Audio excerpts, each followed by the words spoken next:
Hello and welcome to युवास। आप सभी प्यारे साथियों का स्वागत, अभिनंदन व वंदन है।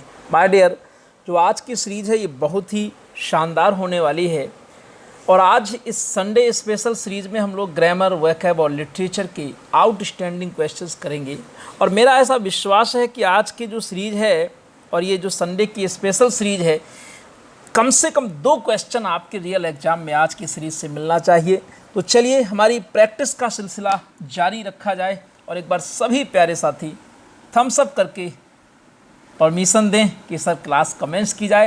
Let's commence. डाउनलोड ईवास app from Google Play Store. ईवास, आप सभी साथी गूगल प्ले स्टोर में आज ही जाएं और वहां पर टाइप करें EWAS और इस प्ले स्टोर से जाकर के इस हमारे एप्लीकेशन को ज़रूर डाउनलोड कर लें। ये एप्लीकेशन ऑल इन वन है, यानी कि अगर आपको फ्री कंटेंट चाहिए तो भी यहीं मिलेगा, साथ ही साथ में यदि आपको टेस्ट देना है तो भी यहीं मिलेंगे।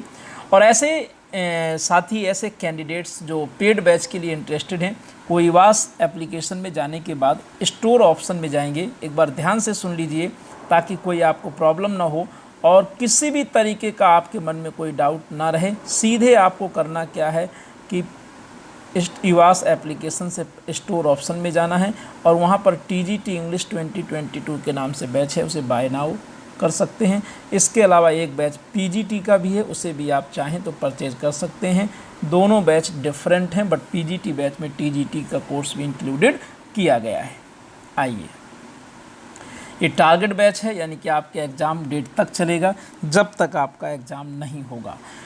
तो आइए फिर बिना किसी देरी के और आज की शानदार प्रैक्टिस को आगाज़ दिया जाए। हमारे सभी प्यारे साथी जुड़ चुके हैं और एक बार आप लोग बता दें, are you getting my voice, है ना। कंचन, प्रिया, प्रीति एंड अदर्स, सूर्यवंशी जी चलिए, बहुत अच्छे, well done. Sunday special test series question number 1 screen पर। Select the most appropriate option to fill in the blank. और सेंटेंस क्या है? Being a millionaire he is leading a life expensive, conducive, escaped, luxurious. My dear, यहाँ पर हमारा जो method काम करेगा वो कौन सा मेथड होगा, ये आप सभी लोग थोड़ा ध्यान से समझिए। उस मेथड का नाम है माय डियर एलिमिनेशन मेथड। देखो, ए के बाद में ना तो एक्सपेंसिव आएगा ना ही एस्केप्ड, क्योंकि वोवल साउंड है। कंडीसिव मीन्स होता है सहायक, सभी जानते हो, कंडीसिव मीन्स होता है सहायक, है ना। और लग्जरियस मीन्स आरामदायक, विलासतापूर्ण। तो जो मिलेनियर है, मिलेनियर शब्द कह रहा है कि करेक्ट ऑप्शन डी होगा, luxurious. Very good. Question number 2, select the most appropriate antonym of the given word. Sparse, costly, tranquil, scanty, abundant. Sparse का मतलब है स्कैंटी, बहुत कम, तो एबेंडेंट का मतलब प्रचुर होता है। Correct option is D. Next, question number 3। Question number 3, select the correct passive form of the given sentence. Did the problems you had to face discourage you. हमारा पैसिव का एक मेथड है, उसी मेथड को अप्लाई करेंगे। अगर प्रारंभ में डिड आया है तो पैसिव बनाते समय वाज या वर्क का ऑप्शन ही करेक्ट होगा। देखो, are, have, are, work. Correct option is D. Were you discouraged by the problems you had to face. Next, question number 4, select the word which means the same as the group of words given. यानी कि one word बताना है। One who is preoccupied with his own interest, egoist, pessimist, atheist, optimist. जो केवल अपनी बातें करे, अपने ही विचारों से भरा हो। क्या कहोगे? Egoist is the right option. A is the correct option. Select the incorrectly spelled word. Spelling test में माय डियर बहुत ध्यान देना। TGT में 4 to 5 क्वेश्चन तो कंफर्म है ना। लास्ट टाइम तो 6 क्वेश्चन आए थे। Ignorance, influence, itinerant, impeach. तो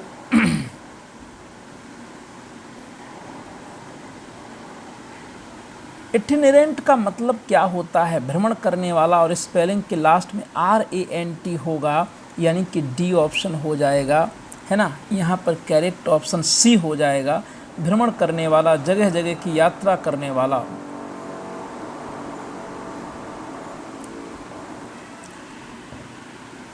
Children under 5 years are from passport biometrics acquitted, exempted, escaped, allowed।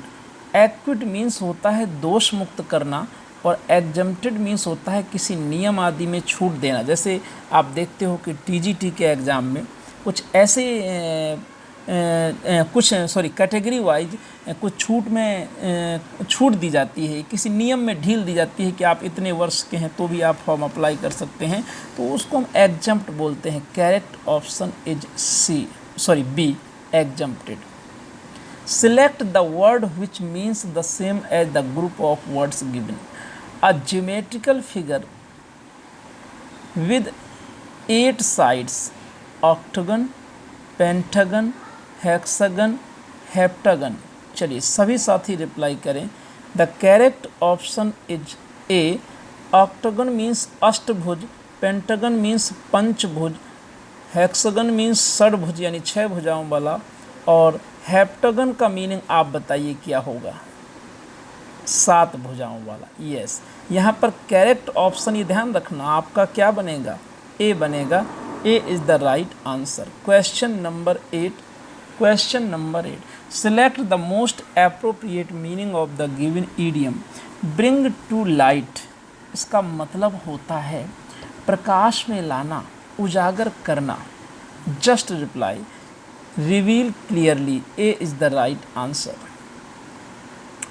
Select the most appropriate synonym of the given word। Fury, sin, risk, anger, crime। Fury means होता है गुस्सा, आप सभी जानते हो, तो correct option क्या होगा? सी होगा। और देखो ऐसे चीज़ों से ये क्वेश्चन कमीशन के द्वारा पूछा गया है। ऐसे क्वेश्चन यदि आप सही कर रहे हो तो आप कह सकते हो कि हाँ हम एवरेज लेवल में चल रहे हैं। नेक्स्ट क्वेश्चन बहुत अच्छा ईडियम है। Select the most appropriate meaning of the given idiom. Hold water, to be fickle, to be busy, to be valid, to be deep. Hold water means होता है वैध ठहराना, यानी कि to be valid. C is the right answer. Next question number 11 में देखें, underline part को substitute करना है if required.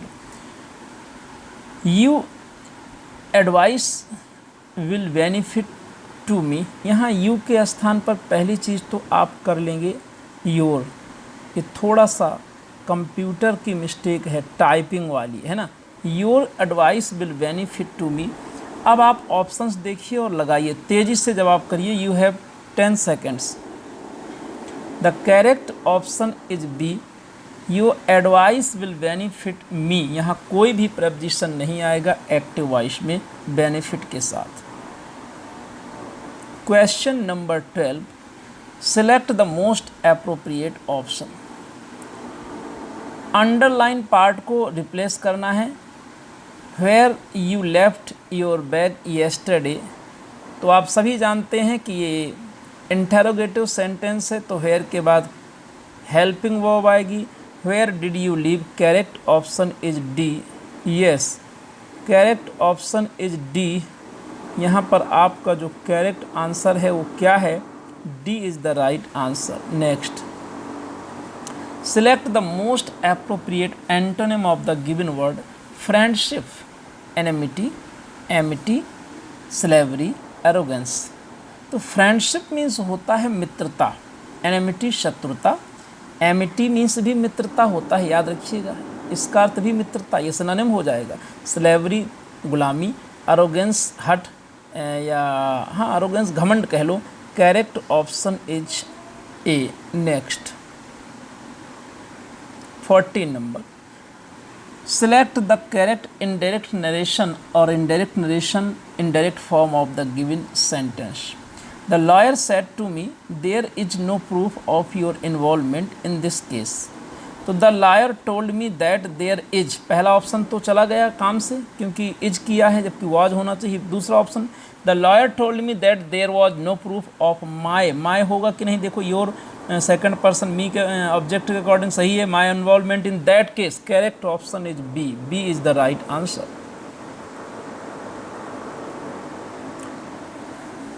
In the sentence, identify the segment which contains the grammatical error. I am believing you have submitted all the necessary documents. क्या कहीं इसमें grammatical error है, और यदि grammatical error है तो किस पार्ट में है, आप सभी प्यारे साथियों को रिप्लाई करना है। और ये बहुत ही इंपॉर्टेंट रूल है, याद रखिएगा। आई एम बिलीविंग नहीं होगा, आई बिलीव होगा, क्योंकि बिलीव का प्रयोग कंटिन्यूअस टेंस में नहीं किया जाता। Correct option is A. 16 number, in the sentence identify the segment which contains the grammatical error. No sooner did we receive your message when we heaved a sigh of relief. यह क्वेश्चन आपकी commission के द्वारा पूछा जा चुका है, याद रखिएगा। क्वेश्चन इंपॉर्टेंट है और मे बी रिपीटेड। ध्यान से सुनिएगा, नो सूनर के बाद इन्वर्जन हुआ है, लेकिन ये व्हेन नहीं होगा। व्हेन के स्थान पर क्या लगेगा, देन लगेगा, THAN। Correct option is D. Next question में चलते हैं। Question number 17, select the most appropriate synonym of the given word.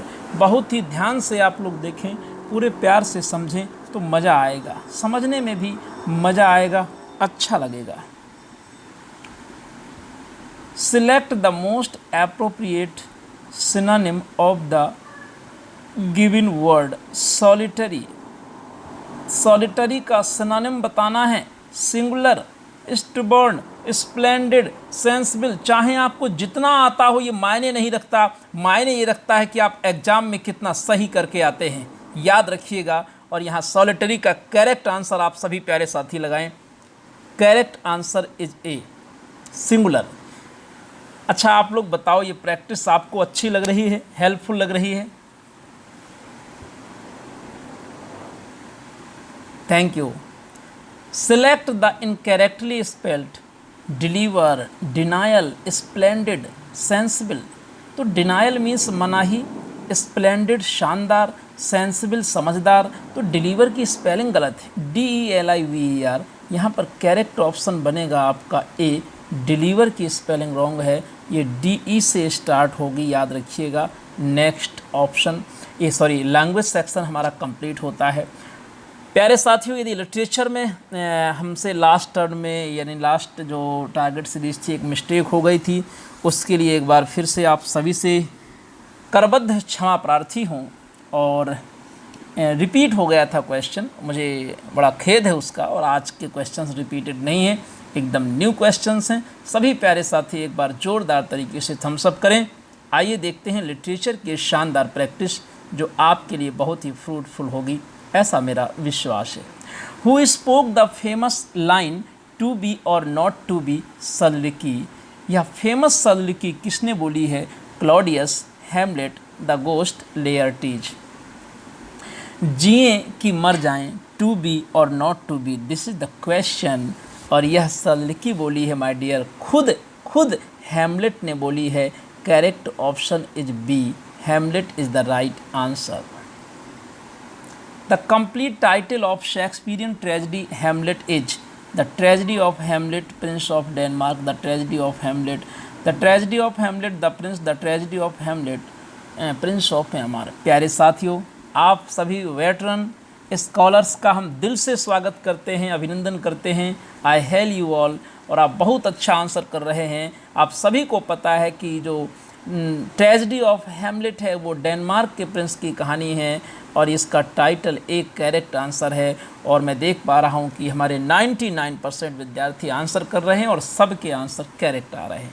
Question number 3, which is Shakespeare's longest play with 30,557 words. Yes, ये क्वेश्चन हालांकि कितने वर्ड्स हैं net level का है, TGT PGT में नहीं आया, लेकिन याद रखना है 30,557 शब्द हैं और सबसे लंबा प्ले है, और उस प्ले का नाम है जो प्ले हम आपको मंडे से पढ़ाने वाले हैं उसका नाम है Hamlet. Correct option is D. आइए क्वेश्चन नंबर 5 में चलते हैं। Which play of Shakespeare depict prince Hamlet and his revenge against his uncle Claudius who has murdered Hamlet's father in order to seize his throne and marry Hamlet's mother. किस play की बात हो रही है? तो उसी प्ले की बात हो रही है हैमलेट की। D is the right answer. Shakespeare's play Hamlet is set in Denmark, Myanmar, Spain, Switzerland. तो शेक्सपियर का जो प्ले हैमलेट है वो डेनमार्क में सेट किया गया है। डेनमार्क के प्रिंस की कहानी है। Which play of Shakespeare has been described as the world's most filmed story after Cinderella. Cinderella के बाद सबसे जो फिल्माई गई कहानी है, सबसे प्रसिद्ध है विश्व में, वो है Hamlet. D is the right answer, याद रखिएगा। नेक्स्ट 7 नंबर पर एकदम प्यार से देखो। Which of the following worked as a source of Shakespeare's Hamlet. मैं आपको बताना चाहूँगा कि एक क्वेश्चन यहाँ से ज़रूर आता है कि शेक्सपियर के इस प्ले का सोर्स क्या है। The legend of Hamlet, Saxo Grammaticus, Gesta मंड्रम, Ur Hamlet, all the above. तो इसमें से 2 तो आपको समझ में आ जाए तो समझो कि डी आंसर ही होगा, है ना, क्योंकि ये आपने पढ़ा होगा और ये भी आपने पढ़ा होगा, तो ये मान ही लोगे जब 2 सही हैं। Correct option is D, all the above. Which of the following actors played the title role in the first performance of play of Shakespeare's plays including Hamlet, Othello, Richard III and King Lear. किसने इनमें role play किया है? और ये question अपने आप में मैं इसे लेवल 1 क्वेश्चन में रखता हूँ। देखो 3 प्रकार के क्वेश्चन आपके एग्जाम में आते हैं, लेवल 1, लेवल 2, लेवल 3। लेवल 3 वाले तो सब लोग कर लेते हैं, है ना, कब जन्म हुआ, कब मृत्यु हुई। लेवल 2 थोड़ा सा एवरेज, इम्पॉर्टेंट लाइन वगैरह, जैसे कि कौन सा टर्म किसने दिया है। लेकिन ऐसे क्वेश्चन जब आते हैं जो थोड़ा सा रेयर होते हैं अपने आप में, इनको मैं लेवल 1 में रखता हूं और आप सभी प्यारे साथियों से एक्सपेक्ट करता हूं कि जोरदार तरीके से आंसर करें। और यहां पर करेक्ट आंसर मेरे ज़्यादातर साथी दे रहे हैं। बहुत अच्छा, well done, superb. A is the right answer, शाबाश, well done Richard Burbage. A is the right answer. Next 9 number. With this key sonnet Shakespeare unlocked his heart, the words are from. ये PGT में क्वेश्चन आया है कि इस की के माध्यम से, यानी कि सोनेट के माध्यम से शेक्सपियर ने अनलॉक किया हिज हार्ट, अपने दिल को, अपने हृदय की बात कही। और यह यह कहा किसने? चलो एकदम सही आंसर है डी, वर्ड्सवर्थ। अच्छा, क्या आप मुझे बता सकते हो कि वर्ड्सवर्थ ने जिस सोनेट में कहा उस सोनेट का टाइटल क्या है?